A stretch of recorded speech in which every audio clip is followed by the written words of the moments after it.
Vous êtes en plein cœur de Paris, mais ce n'est plus la ville que vous connaissez. Le ciel est sombre, teinté d'une lueur rougeâtre permanente, comme si l'horizon était en feu. Des bâtiments à moitié en ruine se dressent autour de vous, leurs fenêtres brisées, leurs façades noircies. Vous entendez des bruits au loin, des gémissements sourds, des cris étouffés. Cela fait déjà plusieurs mois que tout a basculé. Vous avancez dans une rue déserte, autrefois animée mais remplie de passants, aujourd'hui plongée dans un silence pesant. À chaque pas, vous scrutez les alentours. Vous savez que les zombies ne sont jamais loin.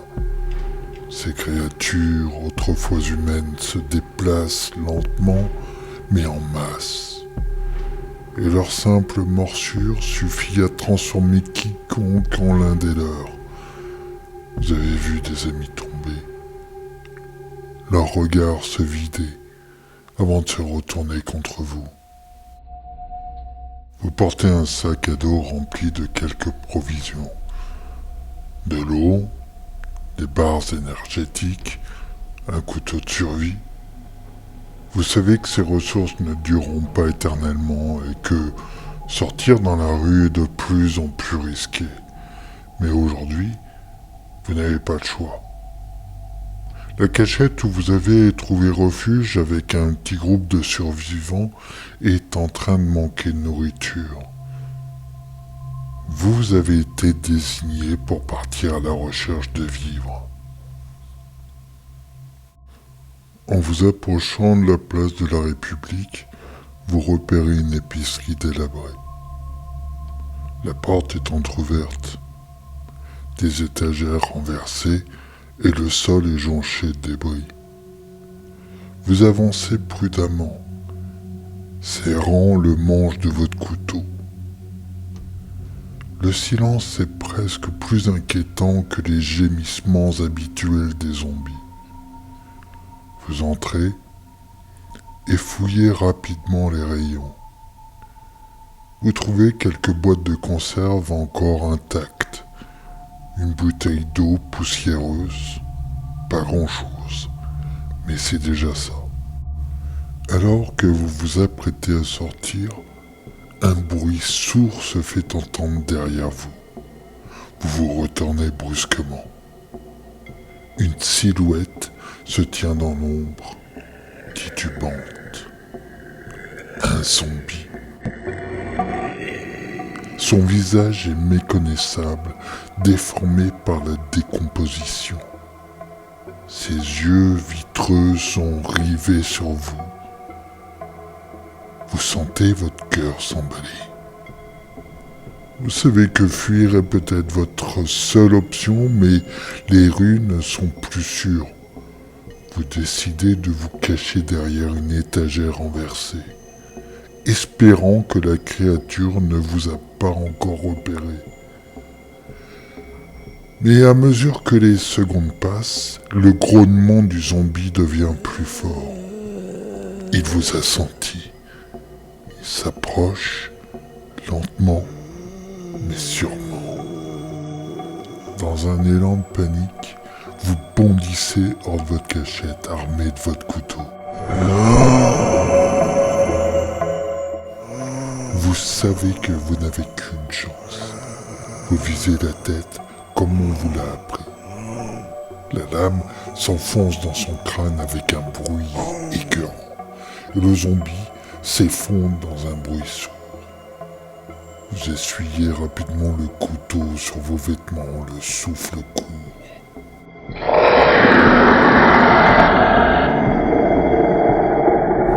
Soudain, d'autres bruits vous parviennent de l'extérieur.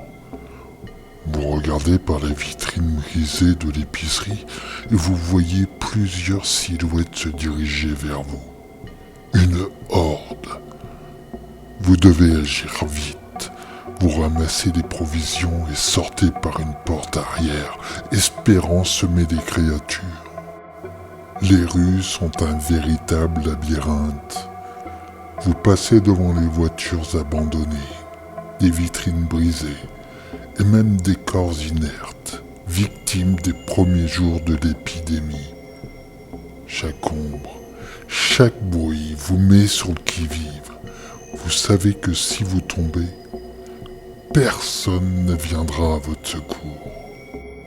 Alors que vous traversez une ruelle étroite, un sifflement aigu résonne dans l'air.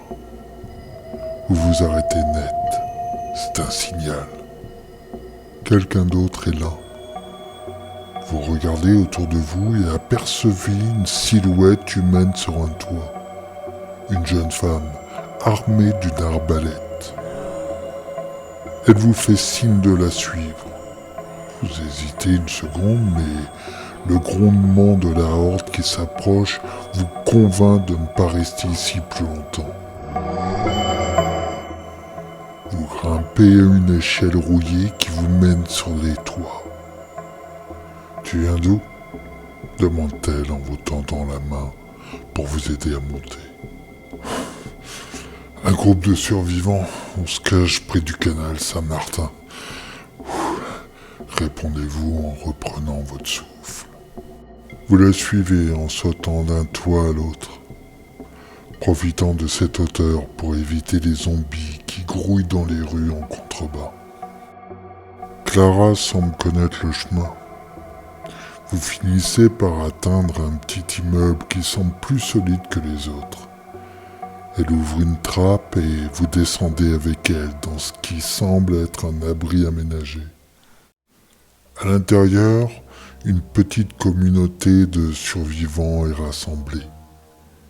Ils vous regardent avec curiosité, certains avec méfiance. Clara leur explique rapidement votre rencontre. Et après quelques discussions, vous êtes autorisés à rester. Ils ont des vivres, des armes et surtout un plan.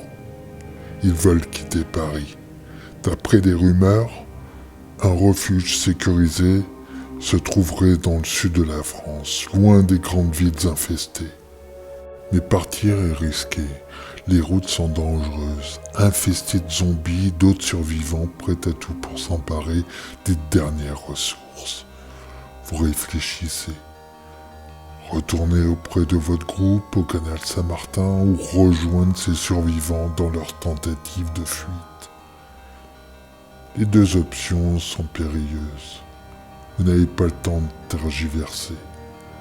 Clara vous regarde avec intensité, attendant votre décision. Avant que vous ne puissiez répondre, un bruit sourd résonne à l'extérieur. Le bâtiment tremble légèrement. Les zombies ont trouvé votre cachette. Vous entendez des coups contre les portes en métal, des grognements croissants. « Il faut partir maintenant !» hurle Clara. Vous saisissez votre sac et vous préparez à suivre les autres vers une sortie de secours. Mais les zombies sont déjà là. La porte principale cède sous la pression de la horde. Vous n'avez que quelques secondes pour prendre une décision. Fuir par la sortie ou tenter de défendre l'abri. Le chaos règne. Des zombies entrent en masse. Leurs grognements emplissent la pièce. Vous courez vers la sortie, mais vous savez que le danger est partout. Vous devez faire un choix, maintenant.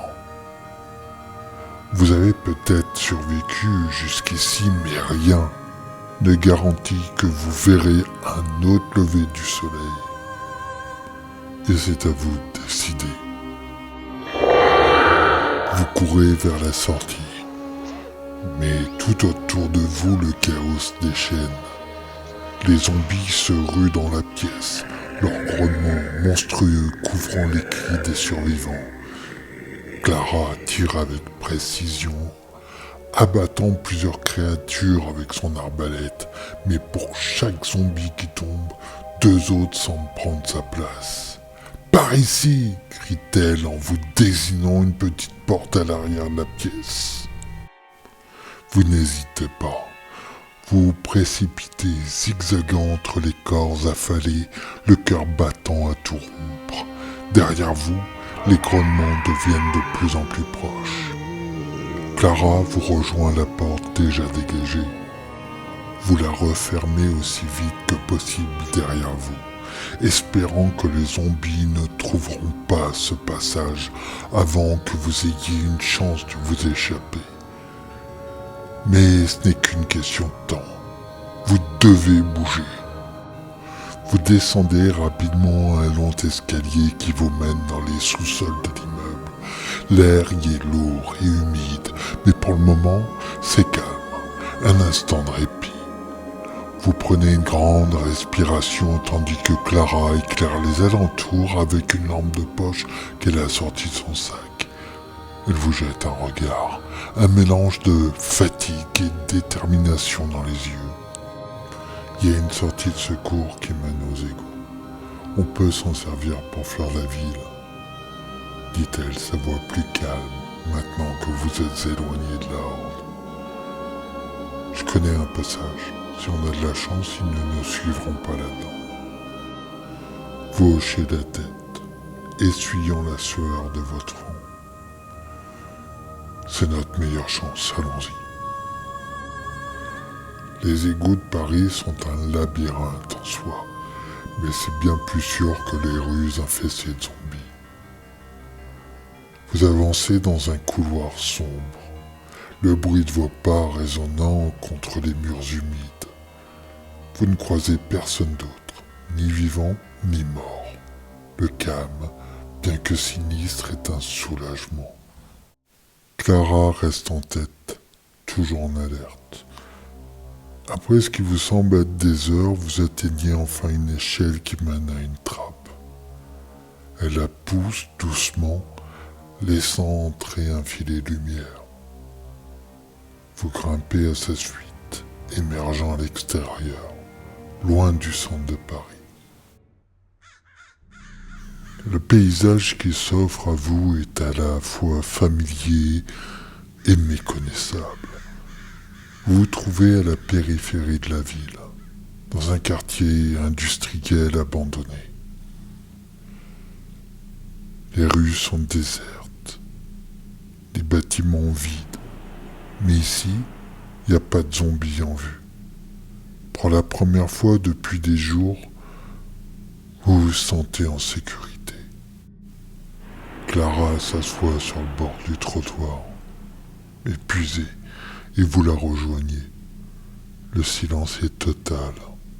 Et pendant un moment, vous ne parlez pas. Vous êtes tous les deux en vie, mais la fatigue pèse lourd. Finalement, elle se tourne vers vous, un sourire fatigué aux lèvres. On a réussi, pour cette fois, dit-elle doucement.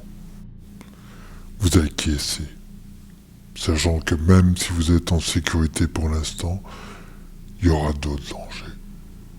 Mais pour la première fois, depuis des semaines, vous sentez un semblant d'espoir. Ensemble, vous avez réussi à survivre à cette nuit. Et peut-être que demain apportera quelque chose de mieux. Clara vous tend une bouteille d'eau. Bois. On doit récupérer nos forces. Ensuite, on trouvera un moyen de quitter cette ville.